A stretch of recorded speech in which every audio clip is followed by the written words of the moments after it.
Hello મિત્રો, કેમ છો? મજામાં ને? તો સ્વાગત છે તમારું મારી ચેનલ ફૂટલૂઝ એડવેન્ચરમાં.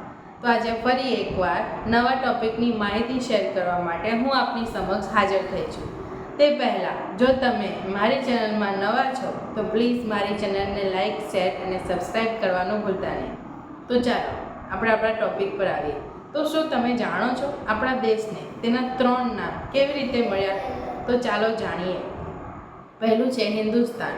તો જ્યારે ઈરાનીઓ ભારતમાં વેપાર કરવા માટે આવતા હતા ત્યારે ભારતને સિંધુ તરીકે ઓળખવામાં આવતું હતું, પરંતુ ઈરાનીઓને સિંધુ શબ્દ બોલવામાં થોડોક ખચકાટ આવતો હતો, થોડીક તકલીફ પડતી હતી. તો તેના લીધે તે લોકો સિંધુને હિન્દુ ઉચ્ચારતા હતા.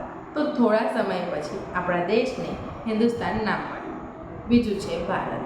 તો ભારત નામ પૌરાણિક રાજા ભરત પરથી ઉતરી આવ્યું છે.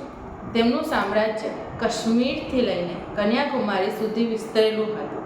તો તેના કારણે આપણા દેશનું નામ ભારત પડ્યું. ત્રીજું ઇન્ડિયા. સિંધુ નદીને ઇન્ડસ તરીકે પણ ઓળખવામાં આવે છે. સિંધુ ખીણની સંસ્કૃતિ રોમન સંસ્કૃતિ જેટલી જ પ્રખ્યાત હતી અને સમગ્ર દેશમાં ફેલાયેલી હતી.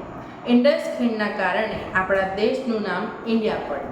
બ્રિટિશ શાસન દરમિયાન ઇન્ડિયાનું નામ વૈશ્વિક સ્તરે સૌથી વધુ પ્રખ્યાત થયું, જે આજે પણ વિશ્વવિખ્યાત છે. તો મિત્રો, જો તમને મારી આજની માહિતી યુઝફુલ લાગી હોય તો પ્લીઝ મારી ચેનલને લાઇક, શેર અને સબસ્ક્રાઈબ કરવાનું ભૂલતા નહીં. આગળ નવા ટોપિક સાથે ફરી મળીશું. જય હિન્દ, જય ભારત, ગરવી ગુજરાત.